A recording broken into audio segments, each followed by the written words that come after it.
नमस्कार. लग्नाची बेडी या मालिकेच्या आजच्या भागामध्ये मी तुम्हा सर्वांचे अगदी मनपूर्वक स्वागत करते. आजच्या भागामध्ये आपल्याला पाहायला मिळतं, सिंधू रुक्मिणी काकूंना विचारते, तयार आहात ना? परंतु रुक्मिणी काकू घाबरलेले असतात. रुक्मिणी काकू सिंधूला म्हणतात, नाही ग, मला खरंच खूप भीती वाटत आहे. खरं तर या गोष्टीची भीती वाटत आहे की मी नाटक करत आहे. हे जर मधूने ओळखलं तर रुक्मिणी काकू खूप घाबरलेले असतात आणि म्हणूनच सिंधू म्हणते, हो ना, कारण गेल्या वेळी तुम्ही तर जास्तच ओव्हर ॲक्टिंग केली होती. आता मात्र रुक्मिणी काकू घाबरतात. तर रुक्मिणी काकूंना घाबरलेलं पाहून सिंधू हसतच म्हणते, काकू अहो रिलॅक्स व्हा, मी तुमची फक्त मस्करी करत आहे आणि तुम्हाला जमणार. तुम्ही अजिबात काळजी करू नका, टेन्शन घेऊ नका. तुम्ही एक काम करा बघू, तुम्ही दीर्घ श्वास घ्या. तर आता सिंधूने सांगितल्याप्रमाणे रुक्मिणी काकू दीर्घ श्वास घेतात.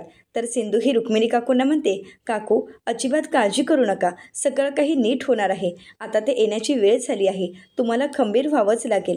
आणि हो, आता आपली ही लढाई आहे, ती लढाई आपल्याला लढायचीच आहे. तर रुक्मिणी काकू सिंधूला म्हणतात, मी आता तयार आहे. सिंधू म्हणते, झालं तर मग आता कशाचीच काळजी करायची गरज नाही. आता ते दोघेही केव्हाही येतील. आता आपल्याला तर माहीतच आहे की पुढे काय करायचं आहे. तर तेवढ्यातच राघव आणि मधू रत्नपारखींच्या घरी येतात. अचानक राघव आणि मधू घरी आल्यामुळे रुक्मिणी काकूंना काय बोलावं काहीच कळत नाही. रुक्मिणी काकू धक्क्यानेच राघव आणि मधूकडे पाहू लागतात. आता मधू आणि राघव घरामध्ये पाऊल टाकणार त्याचवेळी रुक्मिणी काकू म्हणतात, थांबा. असं म्हणत रुक्मिणी काकू त्यांच्या समोर जातात आणि म्हणू लागतात, जाताना मी तुम्हाला काय म्हणाले होते, या घरात पुन्हा कधीही यायचं नाही. तरीसुद्धा तुम्ही इथेच आला आहात का? राघव म्हणतो, काकू आम्हाला थोडं बोलायचं आहे. परंतु रुक्मिणी काकू म्हणतात, नाही, या घरामध्ये येण्याची तुम्हाला परवानगी नाही. राघव रिक्वेस्ट करू लागतो, परंतु रुक्मिणी काकू काही त्यांना घरामध्ये येण्याची परवानगी देत नाही. त्याचवेळी आता तिथे ऋतुजा, रेश्मा आणि राजश्री काकू येतात. राघवला कित्येक दिवसानंतर पाहिल्यामुळे राजश्री काकूंचे अश्रू अनावर होतात. राजश्री काकू राघवला मिठी मारतात आणि म्हणू लागतात, राघव रे, तू कुठे होतास? तुझा चेहरा अगदी सुकून गेला आहे. तू काही खाल्लंयस की नाही? राघव म्हणतो, आई तू माझी काळजी करू नकोस. आता राजश्री काकू म्हणतात, राघव तू काहीच खाल्लं नसणार, मला चांगलंच माहीत आहे. तू अगोदर घरात ये बघू, मी तुला काहीतरी खायला घालते. म्हणत आता राजश्री काकू राघव आणि मधूला घरात घेत असतात. परंतु त्याचवेळी रुक्मिणी काकू म्हणतात, थांबा, या दोघांनाही घरामध्ये येण्याची परवानगीच नाही आहे. आता मात्र राजश्री काकूंना धक्काच बसतो.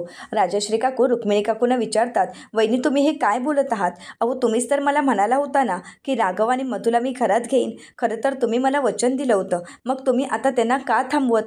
राजश्री काकू म्हणतात, वहिनी प्लीज एकदा तरी त्यांना घरामध्ये येण्याची परवानगी द्या. आता राजश्री काकूंची ती अवस्था पाहता आणि सिंधू आणि रुक्मिणी काकूंच्या प्लॅनप्रमाणे रुक्मिणी काकूंनी राघव आणि मधूला आतमध्ये येण्याची परवानगी दिलेली असते.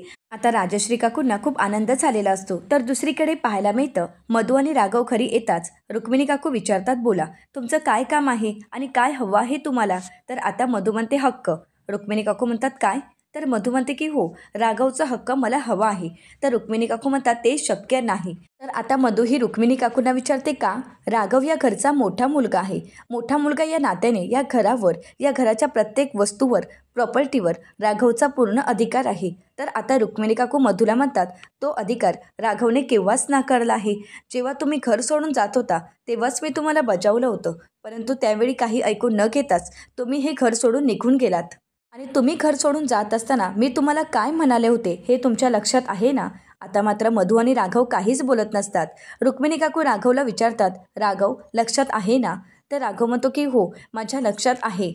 आणि तसंही रत्नपारखींची प्रॉपर्टी, रत्नपारखींचा बिझनेस आणि पैसा, सोनं यामध्ये मला काडीचाही इंटरेस्ट नाही. राघवचं हे बोलणं ऐकून मधूला तर धक्काच बसतो. मधू ही रुक्मिणी काकूंना म्हणते, एक मिनिट, राघवने जरी त्याचा हक्क नाकारला असेल तरी तुम्ही राघवचा हक्क नाकारू शकत नाही. आणि सपोज तुम्ही राघवचा हक्क देण्यापासून नाकारलात तर मात्र मी राघववर अन्याय होऊ देणार नाही.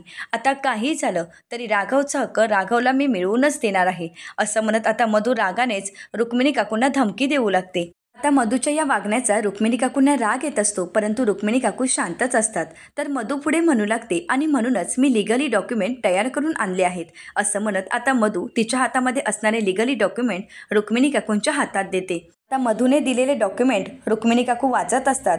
तर मधू पुढे म्हणू लागते, एवढं करू नये, तुम्ही जर राघवचे अधिकार राघवला दिले नाहीत तर आता सिंधू म्हणू लागते, तर काय करणार आहेस सुंदरी? केस टाकणार आहेस का घरच्यांवर, की हाती काहीच लागलं नाही म्हणून मुळू रडत बसणार आहेस? तर रुक्मिणी काकू म्हणू लागतात, ते तिला शक्यच नाही. आता मात्र सर्वांनाच धक्का बसतो. तर राजश्री काकू म्हणू लागतात, ती काहीच करू शकत नाही म्हणजे? तर रुक्मिणी काकू राजश्री काकूंना म्हणतात, आता हा निर्णय घेण्याचा अधिकारही मला नाही. आता मात्र मधूला आणि घरातील सर्वांनाच धक्का बसतो. तर मधू ही रुक्मिणी काकूंना म्हणते, काकू तुम्ही असं का बोलत आहात? काकू तुम्ही या घरच्या मोठ्या आहात आणि या घरातील प्रत्येक निर्णय घेण्याचा अधिकार तर तुम्हालाच आहे. आणि आता तर तुम्ही म्हणत आहात की हा निर्णय घेण्याचा आता मला अधिकारच नाही. मग हा अधिकार नक्की कोणाला आहे? तर आता मधू मात्र विचार करू लागते, नक्की रुक्मिणी काकूंच्या मनात काय चालू आहे. तर तेवढंच सिंधू ही मधूला प्रत्युत्तर करत म्हणते, आपल्याला. आता मात्र मधूच्या पायाखालची जमीनच सरकते. तर मधू विचारते, काय? तर सिंधू म्हणते की होय, यानंतरचा निर्णय घेण्याचा अधिकार आपल्याला आहे. आता सिंधूचं हे बोलणं ऐकून मधूला तर धक्काच बसतो. तर आता सिंधूला राघव आणि तिच्यामधील बोलणं आठवतं. सिंधू ही राघवला म्हणालेली असते, राघव आपलं हे नाटक आता आपण इथेच थांबूया. तर राघव विचारतो, का? तर सिंधू ही राघवला म्हणते, राघव आपल्या या नाटकामध्ये आपल्या घरचे भरडले जात आहेत, आपल्या घरच्यांना त्रास होत आहे. तर राघव सिंधूला म्हणतो, त्रास म्हणजे आईलाच होत आहे ना? तर आता सिंधू ही राघवला म्हणते, राघव सर्वांना त्रास होत आहे, परंतु जास्त त्रास आईंना होत आहे. अहो तुम्ही जेव्हापासून घर सोडून गेला आहात तेव्हापासून आई नीट जेवल्याही नाही आहेत. त्यांना तुमची खूप आठवण येत असते आणि आईंची अशी अवस्था मी नाही पाहू शकत. आईंना होणारा त्रास मला नाही सहन होत. तर आता राघव सिंधूला म्हणतो, सिंधू आईची मलाही काळजी वाटत आहे, तिला होणारा त्रास मलाही दिसत आहे, परंतु सिंधू आता आपण माघार नाही घेऊ शकत. अगं सिंधू, हे सर्व करण्यासाठी आपण एवढी मेहनत घेतली आहे आणि आता शेवटच्या क्षणाला शेवटच्या स्टेपला येऊन माघार घेणं हे कितपत योग्य आहे? राघव सिंधूला समजावत म्हणतो, सिंधू तुलाही माहीत आहे की आपण आपल्या उद्देशाच्या, आपण आपल्या ध्येयाच्या किती फायनलपर्यंत येऊन पोचलो आहोत आणि आता या क्षणी माघार घेतली तर आत्तापर्यंत आपण जी काही मेहनत घेतली होती ती सर्व काही मेहनत पूर्णपणे वाया जाऊ शकते आणि म्हणूनच मला वाटत आहे की आता माघार घेणं योग्य नाही. तर सिंधू ही राघवला म्हणते, परंतु राघव आईचं काय? आईंची ती अवस्था मी नाही पाहू शकत. राघव सिंधूला म्हणतो, सिंधू काकू नेहमीच म्हणतात की ओल्यासोबत सुखही चळतं आणि तशीच अवस्था झाली आज. परंतु एक गोष्ट लक्षात ठेव, हे सगळं काही नीट होणार आहे, सगळं काही मार्गी लागणार आहे, परंतु त्यासाठी आपल्याला संयम तर बाळगावा लागणारच आहे. परंतु सिंधू म्हणते, राघव म्हणतो, सिंधू अगं समजून घे ना. तर सिंधू म्हणते, ठीक आहे राघव, परंतु तुम्हाला एक गोष्ट तर करावीच लागेल. राघव विचारतो, कोणती? तर सिंधू ही राघवला म्हणते, राघव उद्या दसऱ्याचा दिवस आहे आणि उद्या तुम्ही घरी यायचं आहे. राघव म्हणतो, परंतु मी जर घरी आलो तर माझ्यासोबत ती मधूही येणार आहे. तर सिंधू म्हणू लागते, ठीक आहे, यायचं असेल तर येऊन देत, परंतु उद्या सणाच्या दिवशी तुम्हाला तर घरी यावंच लागेल, कारण आईंना करमणार नाही. तुम्ही असणं खूप महत्त्वाचं आहे आणि आईंसाठी तुमचा जीव तिळतिळ तुटताना मी पाहत आहे. त्यामुळे उद्या काही झालं तरी तुम्ही घरी यायचंच आहे. आता राघव पुढे काही बोलणारच, परंतु त्याचवेळी दरवाजाचा आवाज येतो. आता सिंधू आणि राघव दचकतात. नक्की कोण आलं असेल असा विचार करू लागतात. आता सिंधू आणि राघव दरवाजा उघडण्यापूर्वी राघव दरवाजाच्या मागे लपून राहतो, परंतु रुक्मिणी काकू आलेले असतात. तर सिंधू म्हणू लागते, रुक्मिणी काकू तुम्ही, अहो या ना. असं म्हणत आता सिंधू रुक्मिणी काकूंना आतमध्ये बोलावून घेते. तर त्यानंतर रुक्मिणी काकू सिंधूला म्हणतात, सिंधू या पेपरवर सह्या कर. आता मात्र सिंधूला धक्काच बसतो. सिंधू ही रुक्मिणी काकूंना विचारते, काकू हे कशाचे पेपर आहेत? तर रुक्मिणी काकू सिंधूला म्हणतात, प्रॉपर्टीचे. रत्न पार्किंगची संपूर्ण प्रॉपर्टी आता मी तुझ्या नावे केली आहे. आता मात्र राघव आणि सिंधूला धक्काच बसतो. सिंधू ही काकूंना विचारते, काकू तुम्ही हे काय बोलत आहात? याची काय गरज होती आणि हे कशासाठी? तर आता रुक्मिणी काकू सिंधूला म्हणतात, याची गरज आहे कारण राणी एक नंबरची हावरट आणि स्वार्थी आहे. ती कधीही राघवला घेऊन इथे येणारच आणि राघवच्या नावे असणारे शहर मागण्याचा प्रयत्न करणारच. आणि म्हणूनच मला असं वाटत आहे की आता ही प्रॉपर्टी तुझ्या नावे असावी. तू कधीही या घरी येऊ शकते आणि त्या अगोदरच मला ही संपूर्ण प्रॉपर्टी तुझ्या नावे करायची आहे. हे सर्वांच्याच फायद्यासाठी आहे आणि म्हणूनच मला हे पाऊल उचलावं लागत आहे. आता रुक्मिणी काकूंचं म्हणणं राघवलाही पटत असतं. आता राघव हा सिंधूला म्हणतो, काकू अगदी बरोबर बोलत आहे. आपल्याला सावधगिरीने सगळं काही करावं लागणार आहे, जपून पावलं उचलावी लागणार आहेत आणि आपल्याला कायमच अलर्ट राहावं लागणार आहे. आणि म्हणूनच मलाही असंच वाटत आहे की काकूने घेतलेला निर्णय अगदी योग्य आहे. आता सिंधू विचार करू लागते. तर दुसरीकडे राघव आणि सिंधू एकमेकांकडे पाहू लागतात. तर त्यानंतर सिंधू तिच्याजवळ असणारे प्रॉपर्टीचे पेपर मधूच्या हातात देते आणि म्हणू लागते, सुंदरी हे घे, तुझ्यासाठी सरप्राईज आहे. असं म्हणत आता ती मधूच्या हातामध्ये पेपर देते.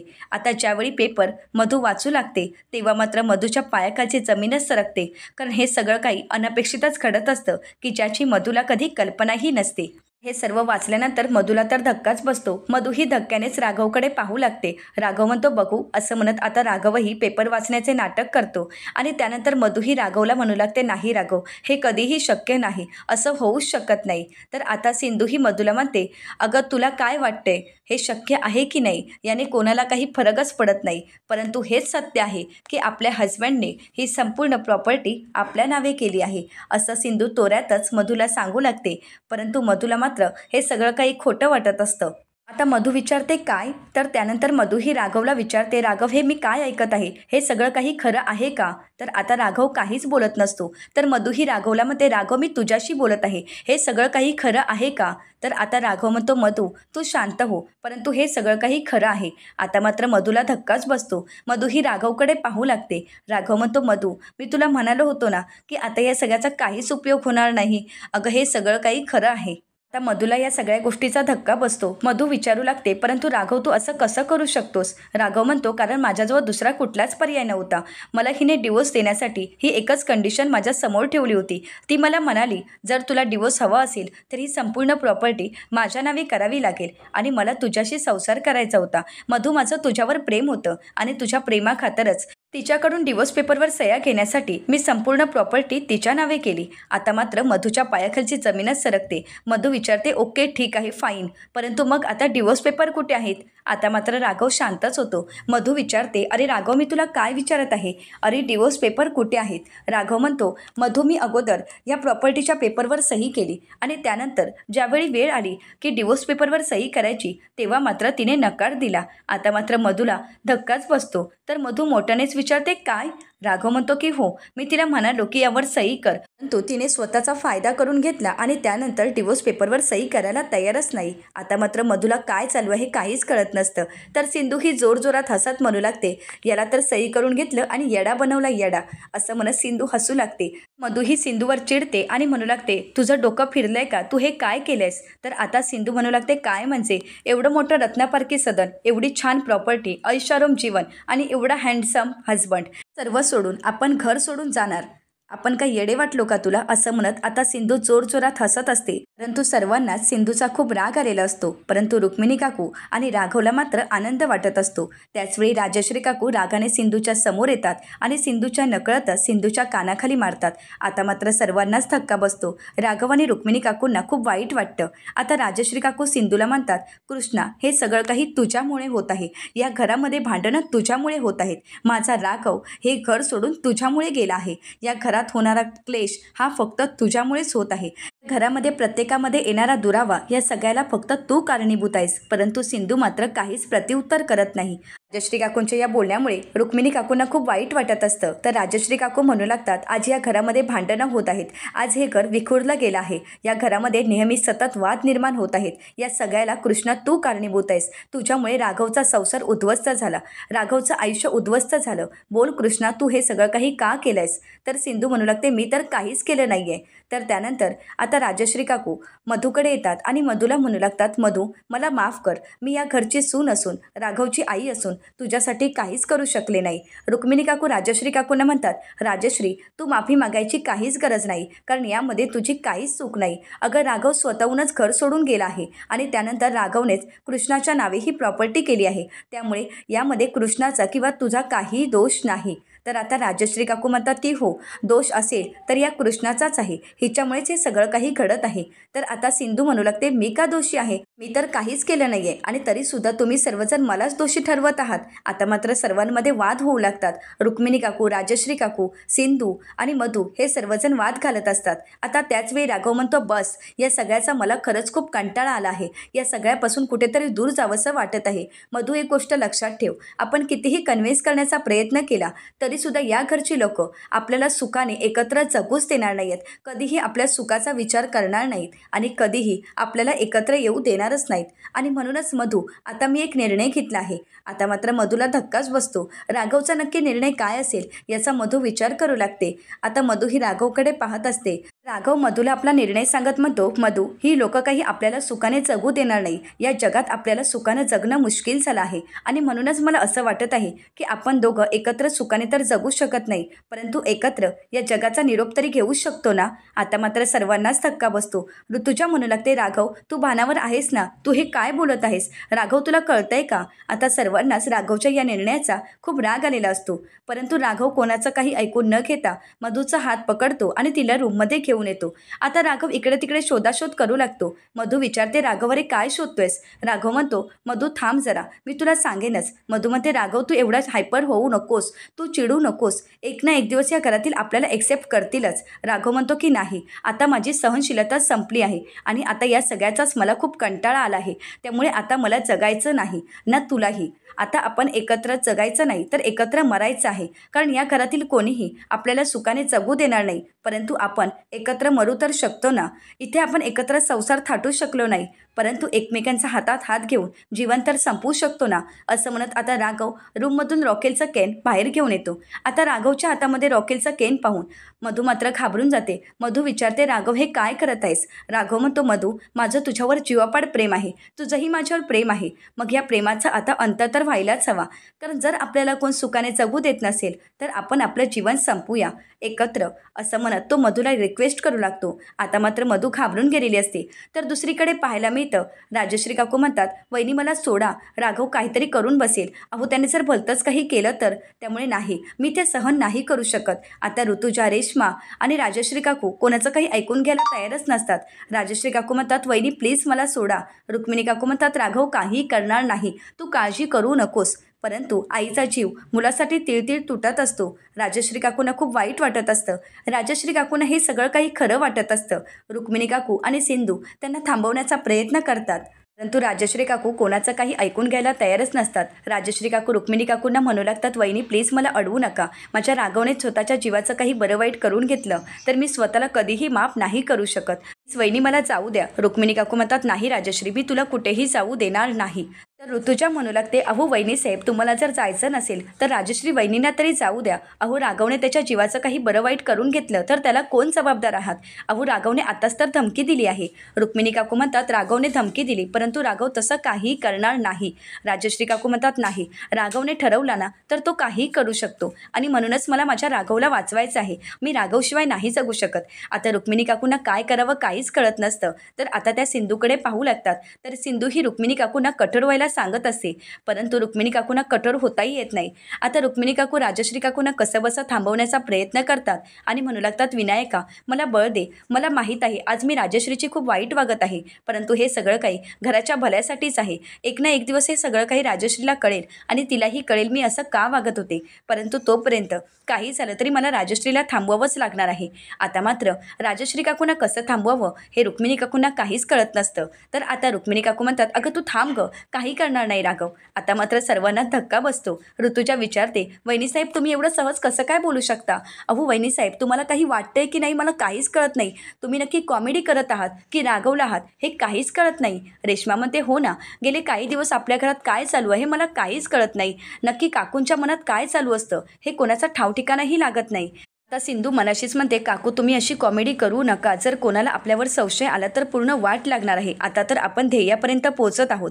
तर आता राजश्री काकू म्हणतात, वहिनी अहो प्लीज मला सोडा ना, मी माझ्या राघवशिवाय नाही जगू शकत. रुक्मिणी काकू म्हणतात, राजश्री तू अगोदर ठरव, तू नक्की कोणाशिवाय जगू शकत नाही. एकदा म्हणतेस सिंधूशिवाय जगू शकत नाही, एकदा म्हणतेस राघवशिवाय. नक्की तुला कोणाशिवाय जगता येणार नाही याचं ठरवलंयस का तू? असं म्हणत त्यांना शब्दामध्ये अडकवतात आणि तिथेच थांबवतात. तर पुढील भागामध्ये आपल्याला पाहायला मिळतं, मधू ही राघवला दूर लोटते आणि म्हणू लागते, मी तुझ्यासोबत मरण्यासाठी प्रेम केलंच नाहीये, तर तुझ्यावर प्रेम केलं. या घरच्या प्रॉपर्टीवर आणि या घरच्या संपत्तीवर तुझ्यावर प्रेम केलं, याचा अर्थ मी तुझ्यासोबत मरायला तयार आहे असं नाही. राघव जर मरायचं असेल ना तर तू मर, मी मरणार नाही. असं म्हणत असतानाच सर्वजण तिथे येतात. आता सिंधू ही तिच्या मूळ रूपात आलेली असते आणि मधूच्या कानाखाली मारते. आता सर्वजण एकत्र येऊन आता राणी नावाच्या राक्षसाचा कसा अंत करतील हे पाहणं अतिशय रंजक ठरणार आहे. आता अशाच मालिकांचे नवनवीन अपडेट पाहण्यासाठी चॅनलला नक्कीच सबस्क्राईब करा.